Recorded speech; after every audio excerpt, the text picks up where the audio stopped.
What is up, killers? Kevin today back with a brand new episode of 5 new console mods to hit the Bethesda on a website this week. This is going to be episode 456 within my series, but without further ado guys, let's just jump straight into the video.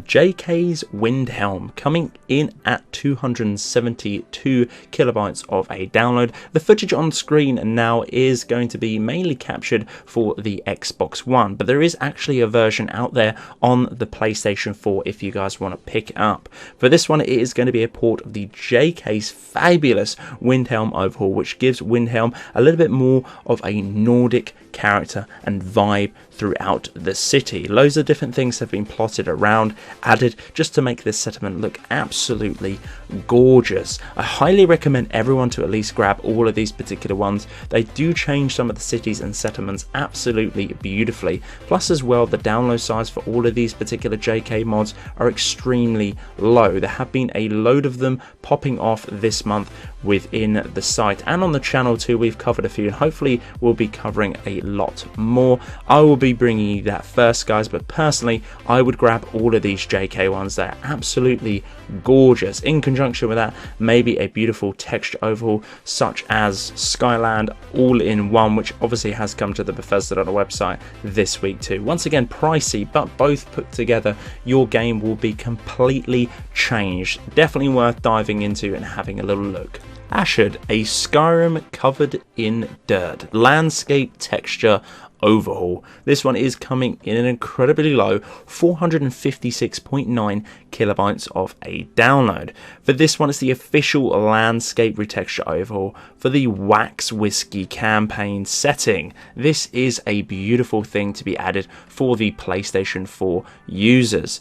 This is going to be the first public mod due to the mod author, and for this one it overhaul and modifies over 850 references and textures for the landscape that is static within the game, such as mountains, rocks and many other things that do not move within the game. This gives it a lovely chalky feel and a beautiful pastel vibe around the world. I personally will definitely be keeping this particular one. I'm not too sure if it's going to clash with any other different overhauls, not only to do with the models, meshes and textures, to do with those static objects within the game. I'm more thinking of things that will sort of change the lighting and the ambience to do with the game. Overall, I really do like this one. I will be keeping it, and obviously I recommend it to absolutely everyone to grab. Now you're probably not going to see too much of a difference with this particular clip on screen now, but once upon downloading it, I guarantee you will notice a difference instantly with this mod. RIVERWOOD Grove coming in at 22.6 megabytes of a download. Now before I jump into this and give you a rundown of what this mod actually is, for this particular one there is a mod which we're showcasing right now, again 22.6 megabytes of a download, but there's also going to be a patch running alongside of this.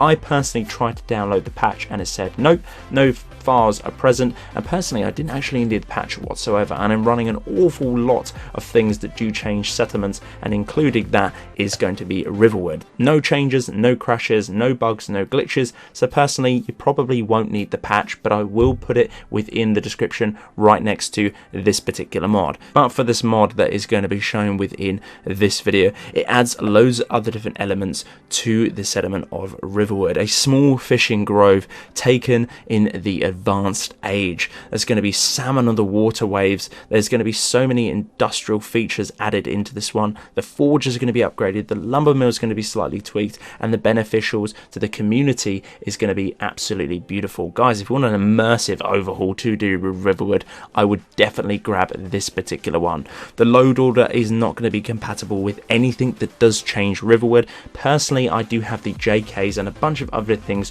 slightly smaller running in conjunction with this particular mod, and it worked absolutely fine. For me, it plonked right at the bottom of the load order and worked perfectly. Guys, I'd recommend maybe a good Ivy and a Moss mod with this one, maybe a Noble Skyrim 2 to throw on that one, which is going to look beautiful. I really do want to spend much more time within RIVERWOOD due to this mod. It is absolutely breathtaking. Enhanced Vampire Face coming in at 368 kilobytes of a download.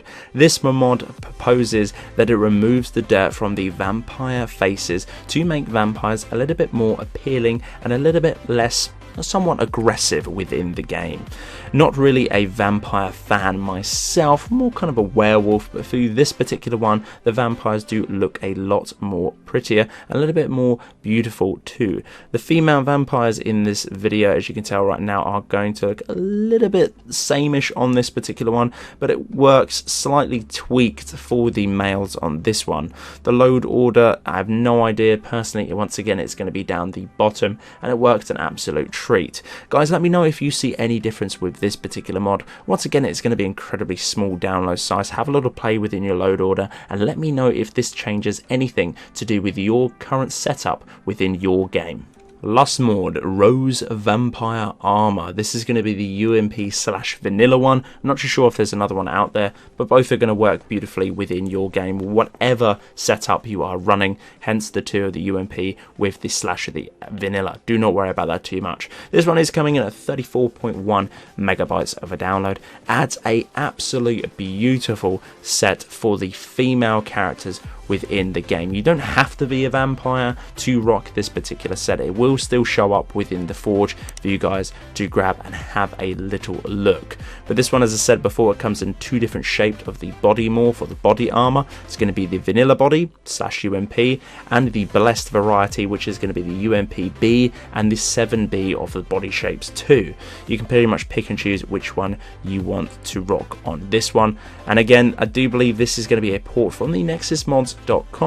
How to pick this one up, as you can tell on the screen now, everything can be crafted under the leather category. The outer parts are going to be there. Steel is going to be for the shield, and the jewelry is going to be for the other section too, all displayed on screen now. This is absolutely finesse. I really do love this particular mod author's work. They've been absolutely beautiful every single time we have covered them.